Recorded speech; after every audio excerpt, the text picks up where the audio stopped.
언약의 모든 말씀을 읽어, 이런 제목으로 오늘은 종교개혁 501주년 기념해서 하나님의 말씀을 선포하도록 하겠습니다. 악한 왕 아몬이 죽고 그 아들 요시아가 이스라엘의 왕이 되었을 때 하나님의 마음을 시원케 해드리는 놀라운 개혁이 시작이 됩니다. 여러분들이 지금까지 성경을 보시면서 분명하게 깨닫게 되셨듯이 역사를 바꾸는 일에는 언제나 이렇게 하나님께서 준비시킨 사람들이 등장했다는 사실을 알 수 있습니다. 루터의 종교개혁 이전에 이미 중세시대에도 교회 개혁을 위해서 그 무시무시한 권력 앞에 온몸으로 부딪히면서 교회 개혁을 위한 길을 닦았던 자들이 있었습니다. 존 위클리프나 얀 후스나 제롬이나 기롤라모 사보나롤라 같은 이런 인물들이죠. 하나님께서 역사 속에서 준비시킨 자들을 통해서 결국은 무지의 어두움 속에서 진리의 빛을 하나님께서 우리에게 던져주셨다는 사실을 우리는 분명히 기억해야 합니다. 요시아는 우상을 숭배하던 아버지 아몬과 달리 그는 여호와 하나님께서 보시기에 정직하게 행했고, 그리고 조상 다윗의 길로 행하면서 좌우로 치우치지 않았다고 성경은 기록하고 있습니다. 그는 여호와의 성전의 퇴락한 부분을 수리하는 것으로 개혁의 시동을 걸기 시작했습니다.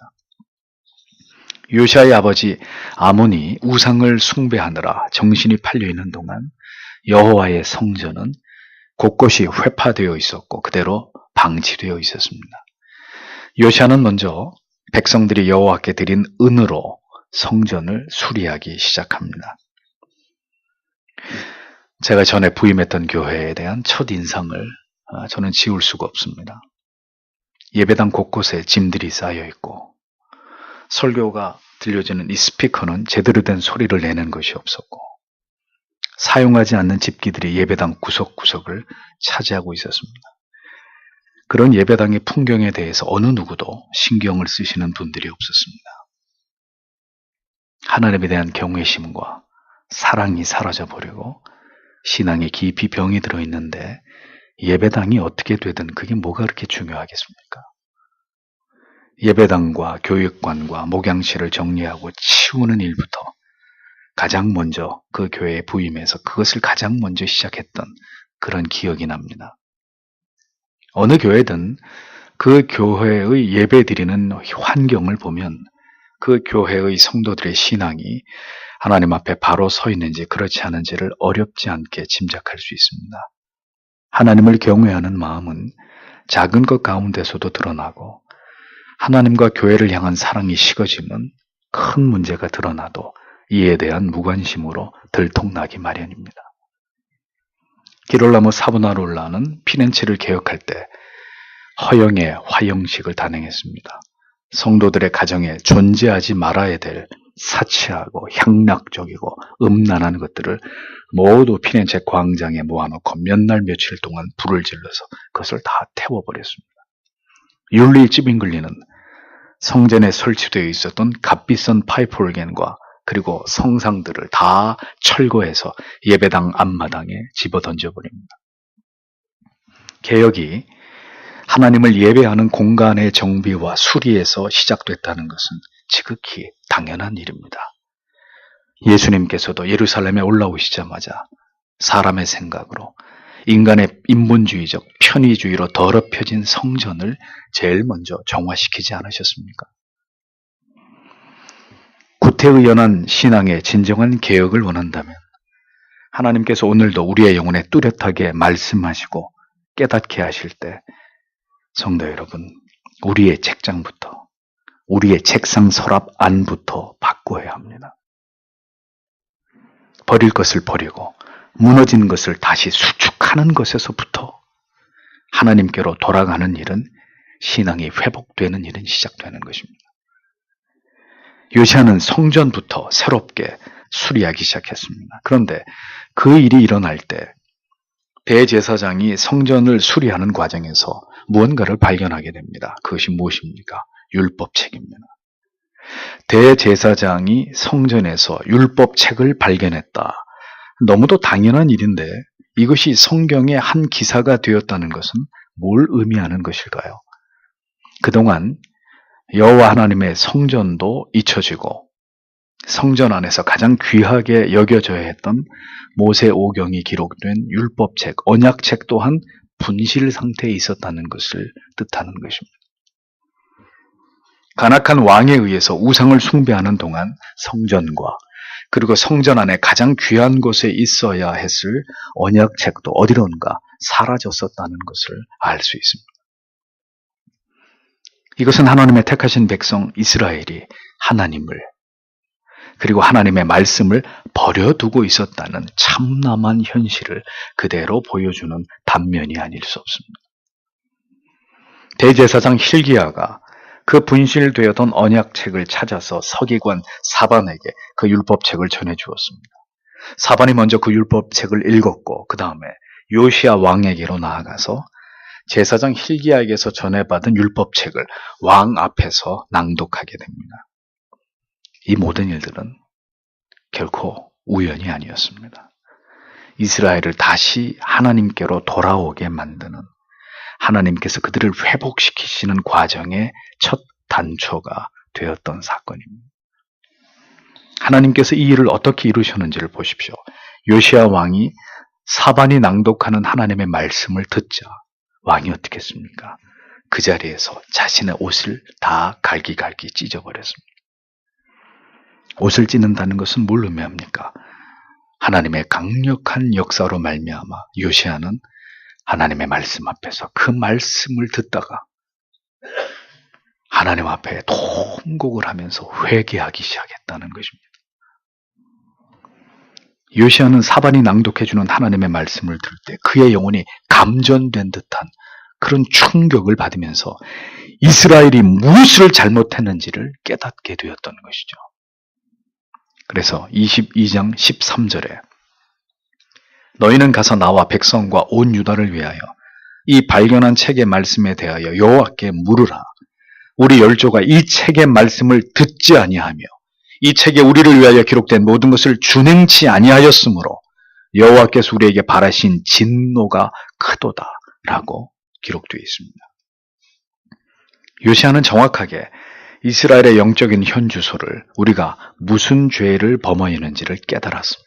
그것은 그들의 조상이 이 책의 말씀을 듣지 않았고 따라서 기록된 모든 하나님의 말씀을 도무지 지키지 않았음으로 인해서 하나님께서 우리에게 지금 심히 진노하고 계시는 것이라고 왕은 그렇게 선포하고 있었습니다. 성도 여러분, 언제나 영적인 각성과 자기 신앙의 개혁은 다른 것으로 말미암는 것이 아닙니다. 우리가 지금까지 범하여 오던 죄를 깨닫는 것, 진리의 빛 앞에서 어둠이 들통나는 것에서부터 모든 신앙의 개혁은 시작되는 것입니다.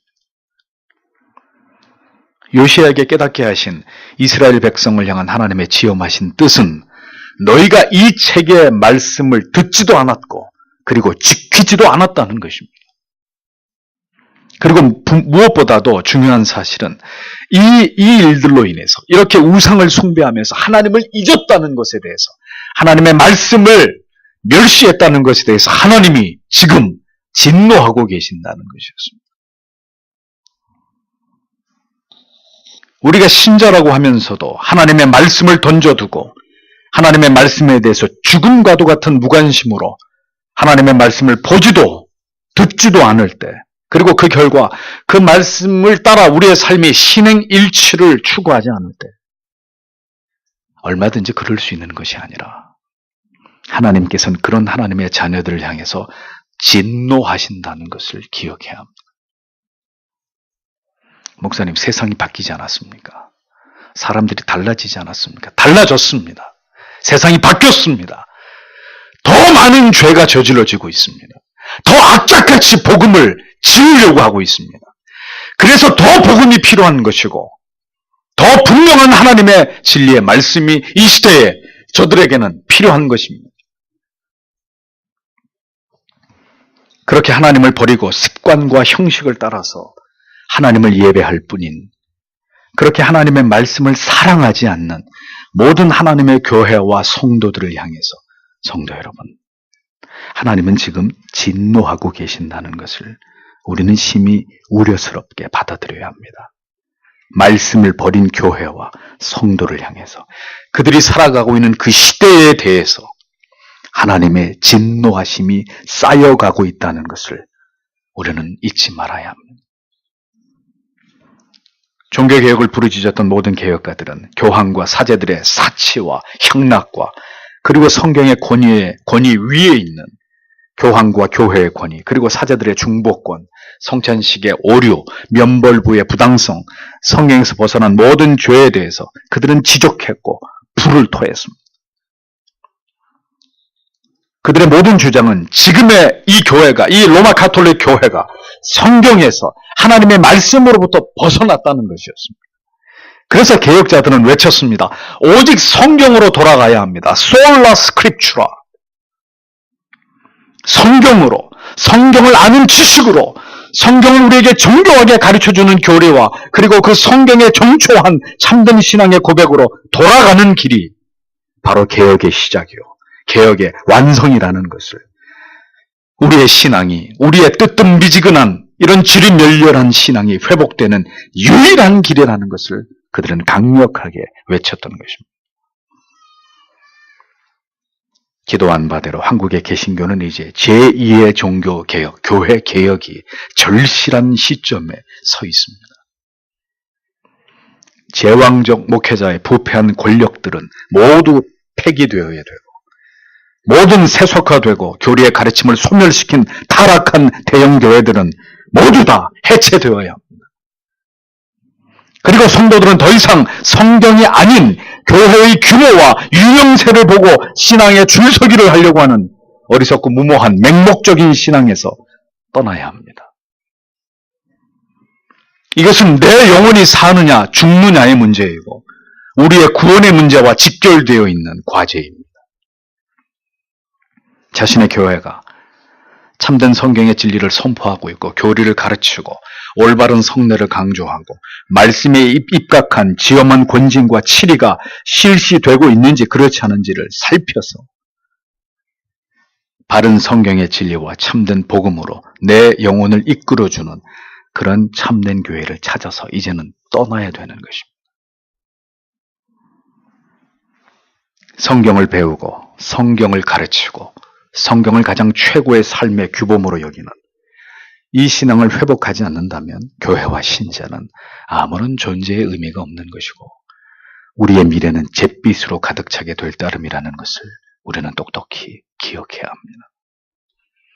성경을 통해서 죄를 깨달을 때 구원의 길이 열립니다. 성경의 진리를 알 때 영혼이 변화되고 살아나고 거룩에 이르는 성화가 진행되는 것입니다. 식었던 믿음이 회복되기 시작하고 영원히 기경되는 생명의 역사가 일어나게 되는 것입니다. 루터의 종교개혁은 오직 의인은 믿음으로 말미암아 살려라, 로마서 1장 17절에 이신칭의의 복음이, 이 진리의 말씀이 루터의 영혼에 던져준 한 줄기 빛으로 인해서 시작되었습니다. 존 위클리프, 윌리엄 틴데일, 그리고 루터까지 그들의 공통점은 모두 성경을 백성들로 하여금 그들이 스스로 보고 읽을 수 있게 하기 위해서 자국어로 성경을 번역하는 일에 혼신의 노력을 다했다는 것입니다. 그 때문에 위클리프와 틴데일은 순교를 당해야 되는 값비싼 대가를 지불하기도 했습니다. 사랑하는 성도 여러분, 그리스도의 보혈로 흥건히 적시워진 성경을 읽으셔야 합니다. 그 말씀 속에서 우리를 향하신 하나님의 언약을 신뢰하고 붙들어야 합니다. 성경과 교리에서 멀어질 때 인간은 언제나 어떤 현상이나 어떤 신비한 체험에 열광하게 되고 결국 현세 기복주의에 몰두하는 병든 신앙으로 그렇게 무너졌을 따름인 것을 역사가 우리에게 보여주지 않습니까? 율법책의 내용을 듣게 된 요시야 왕이 무엇을 단행했느냐? 오늘의 본문이 그것을 설명하고 있습니다. 1절에서 2절을 보십시오. 그리고 왕이 보냈다. 그리고 그들이 그에게 유다와 예루살렘의 모든 장로들을 모았다. 그리고 왕이 여호와의 전에 올라갔다. 그리고 유다의 모든 사람과 예루살렘에 거주하는 모든 자들과 제사장들과 선지자들과 모든 백성이 작은 자로부터 그리고 큰 자까지 그와 함께했다. 그리고 그가 그들의 귀에 여호와의 전에서 발견된 언약책의 모든 말씀들을 읽었다. 이렇게 기록되어 있습니다. 요시아의 개혁은 하나님의 말씀에서 비롯됐습니다. 말씀을 통해서 그의 영혼을 관통한 거룩한 깨달음, 그리고 옷을 찢는 회개와 각성에서 시작된 개혁이었습니다. 오늘도 하나님께서는 한 영혼을, 한 나라를 깨우는 일을 하나님이 세우신 교회의 설교자를 통해서 그 입에 담아준 진리의 말씀을 통해서 그 말씀을 보내심을 통해서 그 일들을 이루십니다. 시편 147편 15절에서 20절에 보면 그 명을 땅에 보내시니 그 말씀이 속히 달리는도다. 눈을 양털같이 내리시며 서리를 재같이 흩으시며 우박을 떡부스러기같이 뿌리시나니 누가 능히 그 추위를 감당하리요. 그 말씀을 보내사 그것들을 녹이시고 바람을 불게 하신즉 물이 흐르는도다. 저가 그 말씀을 야곱에게 보이시며 그 율례와 규례를 이스라엘에게 보이시는도다. 아무 나라에게도 이같이 행치 아니하셨나니 저희는 그 규례를 알지 못하였도다. 할렐루야라고 적혀 있습니다. 시편 기자는 오늘도 말씀을 보내셔서 영혼들의 마음을 움직이시고 변화시키시고 생명을 싹 틔우시는 하나님의 능력을 이같이 노래하고 있었던 것입니다. 그러므로 이 민족이 사는 길은 교회의 강당마다 하나님께서 세우신 하나님의 마음을 대변할 설교자들이 진리의 말씀으로 불을 토해내는 것입니다. 복음의 사자후를 바라는 것입니다. 이 일이 일어나지 않고는 이 타락한 민족이, 이 나라가 하나님의 진노를 피할 길이 없다는 것을 우리는 똑똑히 기억해야 합니다. 요시아는 즉시 유다의 예루살렘의 모든 장로들을 소집합니다. 그리고 남녀노소 할 것 없이 모든 백성들을 모두 불러 모아서 제사장과 선지자들과 함께 성전으로 향하게 했습니다. 그리고 성전에서 요시아는 이제 왕인 자기가 직접 성전에서 발견한 율법책을 읽으면서 그곳에 모인 모든 사람들의 귀에 하나님의 말씀이 들리도록 했습니다. 이것은 하나님의 말씀을 듣고 우리가 이 말씀으로 돌아가는 길만이 이 민족이 다시 사는 길임을 분명하게 백성들에게 전달하기 위한 요시아의 절박한 마음이 반영된 모습입니다. 하나님의 백성들은 하나님의 말씀을 들을 때 에스겔 골짜기의 마른 뼈들이 군대를 이룸처럼 살아나게 되어 있습니다.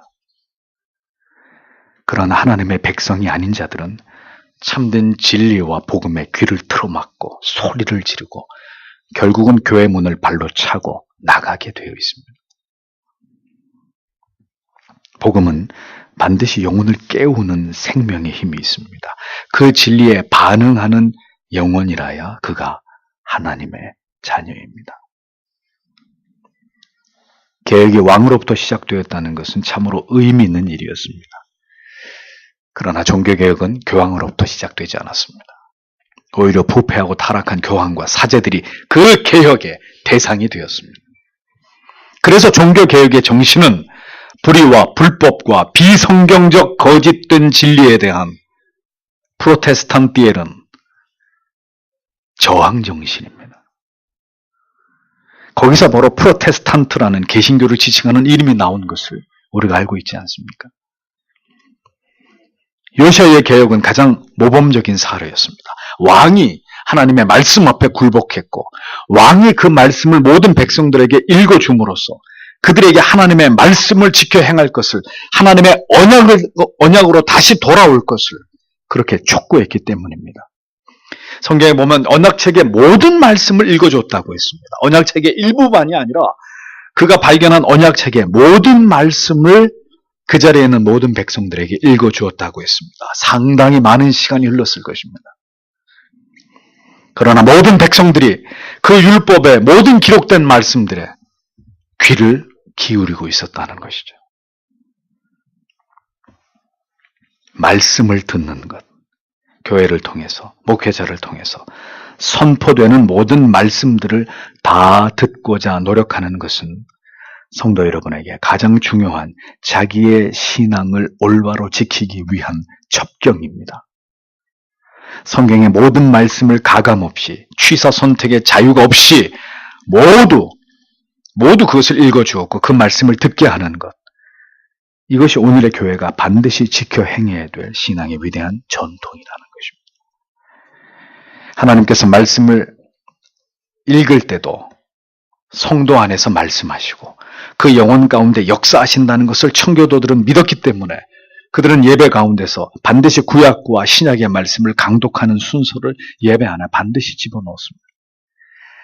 성경을 읽고 듣는 그 시간을 통해서도 우리는 성령께서 분명하게 자기 백성들에게 뭔가를 진리의 말씀을 깨닫게 하고 그들의 영혼의 생명의 역사를 일으킨다는 것을 믿었기 때문입니다. 그래서 그 전통을 지켜서 우리같이 개혁교회들이 예배 중에 성경을 강독하고 있는 것이죠. 3절을 보겠습니다. 그리고 왕이 기둥 옆에 섰다. 그리고 그가 여호와 앞에서 언약을 맺었다. 여호와의 뒤를 따르기 위하여 그리고 그분의 계명들과 그분의 증거들과 그분의 규정들을 온 마음과 온 생명으로 지키기 위하여 이 책에 기록되어 있는 이 언약의 말씀들을 세우기 위하여 그리고 모든 백성이 그 언약 안에 서 있었다라고 적고 있습니다. 요시야가 하나님의 율법을 읽어주면서 그가 단행하고자 했던 것은 하나님께서 율법책을 통해서 말씀하신 모든 계명과 증거들과 규정들을 온 마음과 생명을 다해서 지키고 그래서 하나님과 이스라엘 백성들 간의 언약 관계를 재확립하는 것이었습니다. 율법책을 백성들에게 새롭게 선포하고 낭독함으로 이 백성과 하나님께서 다시 하나님의 말씀에 의해서 다스려지고 하나님의 소유된 백성이라는 것을 요시야는 이러한 모든 과정을 통해서 그것을 재천명하고 있었던 것이죠. 교회와 신앙을 개혁하는 일은 다시 하나님의 말씀으로 돌아가는 것입니다. 우리가 하나님의 말씀으로부터 얼마나 벗어났는지를, 얼마나 많은 죄를 지으면서 하나님을 멀리하고 살아왔는지를 다시 말씀으로 돌아가서 그것을 깨닫는 것에서부터 신앙의 개혁과 회복은 시작되는 것입니다. 하나님의 말씀에 관통당하는 아픔 없이 중생과 회심의 역사가 일어나지 않고 중생과 회심의 역사가 일어나지 않았는데 구원이 이루어지기는 만무한 것입니다. 성경을 통해서 인간의 실존을 깨닫고 하나님을 배우고 아들을 통해서 나타내신 인간을 구원하기 원하시는 그 하나님의 뜻을, 그 큰 뜻을 알지 못하면 인간은 반드시 자기만의 하나님과 자기들만의 신앙을 만들어내게 되어 있습니다. 로마 가톨릭이 부패하게 된 것은 하나님의 말씀에 대한 깊은 무지에서 비롯되었습니다. 사제들조차도 라틴어로 기록된 성경의 의미를 바로 알지 못했고 따라서 성경의 진리를 바로 가르치는 일은 기대하기 어려운 그야말로 하나님의 말씀에 대한 깊은 암흑의 시대가 성경에서 벗어난 교회가 그렇게 긴 세월 동안 역사 속에서 존재하고 있었단 말입니다. 하나님을 바로 아는 것은 불가능에 가까운 시대였고 많은 사람들이 가톨릭의 교권주의에 휘둘리면서 종교적인 억압과 공포 속에 짓눌려 있을 수밖에 없는 그런 시대가 있었단 말입니다. 무엇이 하나님의 뜻이고 어떻게 하나님을 신앙할 것인지에 관해서 성경을 통해서 우리에게 주신 그 빛나는 언약들에 대해서 철저하게 무지한 채로 그렇게 하나님을 신앙해야만 했던 그런 시대가 있었던 것입니다. 종교개혁이 이루어지는 과정에서 인쇄술이 발명된 것은 절대로 우연이 아닙니다. 그리고 활발하게 성경이 여러 나라의 언어로 번역되기 시작한 것도 하나님의 부인할 수 없는 뜻과 섭리라고 볼 수 있습니다. 성도가 하나님의 말씀을 직접 읽고 묵상함으로 하나님을 경외하는 도를 깨달을 수 있는 이 만인 제사장주의의 신앙이야말로 성도 개개인이 인격적으로 말씀 안에서 하나님을 알아갈 수 있는 가장 올바른 신앙의 길이라는 것을 개혁자들은 우리들에게 그렇게 선명한 깨달음의 빛을 우리에게 던져주었던 것입니다. 그리고 그들은 혼신의 힘을 다해서 성경을 다른 나라의 언어들로 번역하는 작업에 그들이 그렇게 몰두했던 이유가 거기에 있는 것이죠. 하나님의 말씀을 통해서 그럼 뭘 깨달아야 되는 것이냐? 하나님의 말씀을 통해서 언약 관계를 재확립하는 것이 그것이 초점이 되어야 한다는 것입니다. 하나님께서 우리에게 주신 언약을 분명하게 알고 믿고 고백함으로 하나님의 말씀에 대한 바른 이해를 바탕으로 우리의 신앙을 갱신하고 회복하고 돌이켜야 되는 일들이 반드시 필요한 것이라는 것.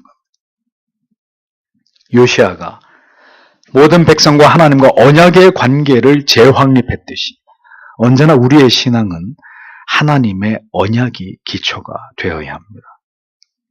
로마 카톨릭으로부터 루터가 개혁한 것은 바로 이신칭의의 복음, 이 위대한 구원 언약의 회복이었습니다.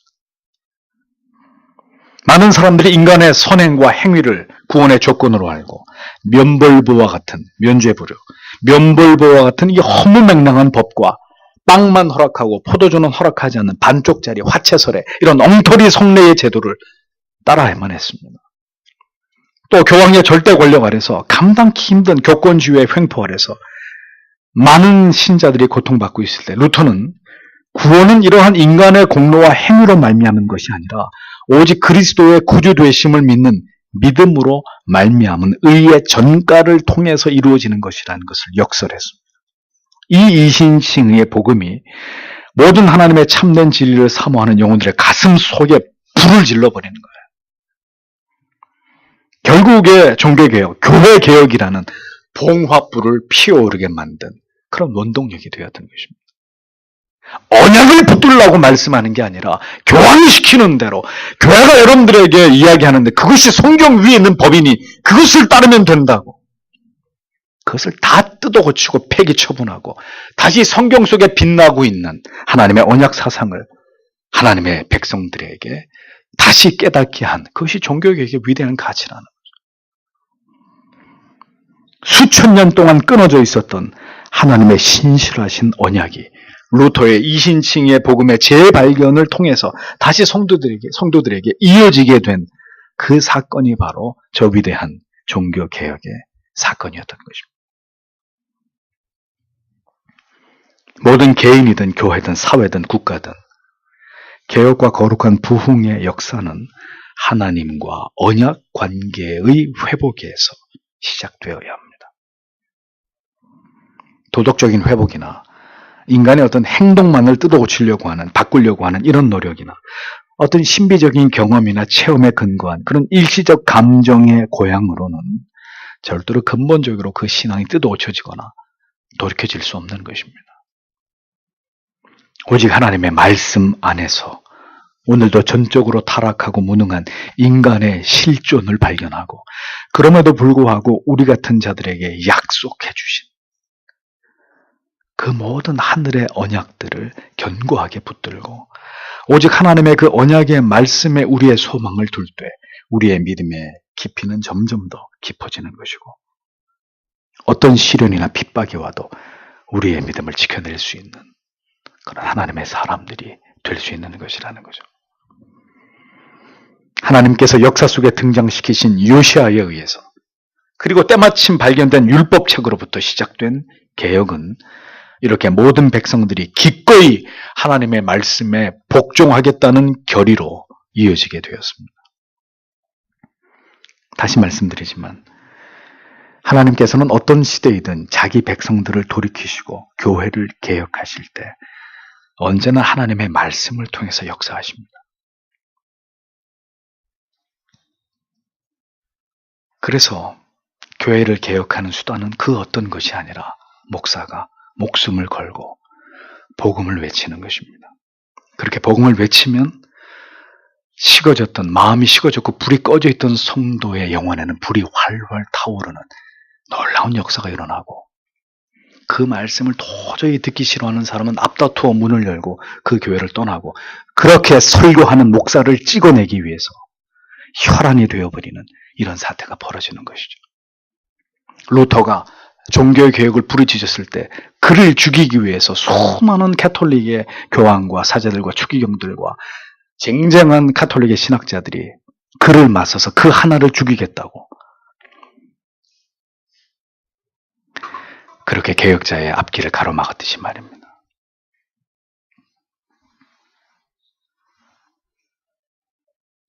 무엇이 진리이고 붙들어야 될 언약인지를 자기 백성들에게 분명하게 듣게 하시고 깨닫게 하심을 통해서 놀라운 부흥과 각성의 역사를 이루어 가시는 하나님이십니다. 성령은 이렇게 영혼을 깨우고 올바른 진리의 도 위에 교회를 세우고 인간을 향한 모든 하나님의 뜻을 명료하게 드러내십니다. 요시아의 개혁은 성전이 오랜 세월로 방치되어 퇴락된 것을 수리하는 과정에서 율법책을 발견하는 것에서부터 시작됐습니다. 성도 여러분, 마음에 무너진 성전을 수리하십시오. 그리고 그 모든 회복의 과정에서 반드시 성경으로 돌아가셔야 합니다. 서교 장로교회는 성경의 가치를 가장 최고의 권위에 두고 바른 진리를 선포하고 올바른 성례를 시행하고 언제나 권징과 치리로 성도와 교회의 성결을 지키는 그런 교회가 되기를 소원합니다. 언제나 하나님의 교회를 올바른 진리 위에 세우는 일에 모든 성도님들께서 마음을 하나로 모아서 그 일을 목사와 함께 이루어가는 그러한 건강한 교회가 되기를 소원합니다. 한번 개혁되어진 교회는 계속해서 개혁되어져 가야 한다고 종교개혁가들은 그렇게 교회 개혁의 정신이 계속해서 진행형이어야 한다는 사실을 강조했습니다. 그렇기 때문에 우리는 계속해서 하나님의 말씀을 통해 우리의 영혼을 채찍질하면서 좀 더 하나님을 바르게 신앙할 수 있는 길을 찾아서 끊임없이 개혁하고 또 개혁하고 과감하게 신앙의 믿음의 본질을 회복하는 일을 위해서 노력하는 그런 교회가 되어져 가야 한다는 것입니다. 그리고 언제나 성경과 교리가 말씀하는 바를 따르고 그의 정신을 추구하면서 성경만이 신앙과 삶의 유일한 지표가 되게 하므로 성경의 진리가 인도하는 길을 그 길로 행하기에 진력하는 그런 교회이기를 소망합니다. 이 민족이 살 길은 성도 여러분, 연일 매스컴의 보도를 통해서 지겹도록 듣지 않고 계십니까? 교회의 부패와 타락에 대해서 세상 사람들이 조롱하고 손가락질하는 것들을 여러분들은 보고 계시지 않습니까? 이 민족이 살 길은 교회가 개혁되는 길입니다. 예배가 다시 하나님이 원하시는 예배의 형태로 복원되는 것입니다. 다시 교회가 쓸데없는 프로그램을 진행하는 것이 아니라 분명한 하나님의 교리와 신앙 고백서와 신조를 가르치는 그런 교회가 되어야 하는 것입니다. 생명을 수혈하는 참된 복음이 죄인들의 영혼을 가르고 수직으로 임하는 그런 하나님의 말씀의 권능과 능력이 다시 회복될 때 이 민족의 살 길이 열리고 거룩한 부흥의 여명은 밝아오는 것입니다. 한국교회는 마지막 기회이자 위기 앞에 서 있습니다. 여기서 뼈를 깎는 고통 속에 교회를 개혁하고 이 민족의 살 길을 하나님이 기뻐하시는 뜻 안에서의 통일을 이룰 것이냐, 아니면 여기서 함께 멸망의 길을 걸어가게 될 것이냐. 그것은 세상 정치인들이 결정하는 문제가 아니라 주님의 교회가 결정해야 될 문제라는 것입니다.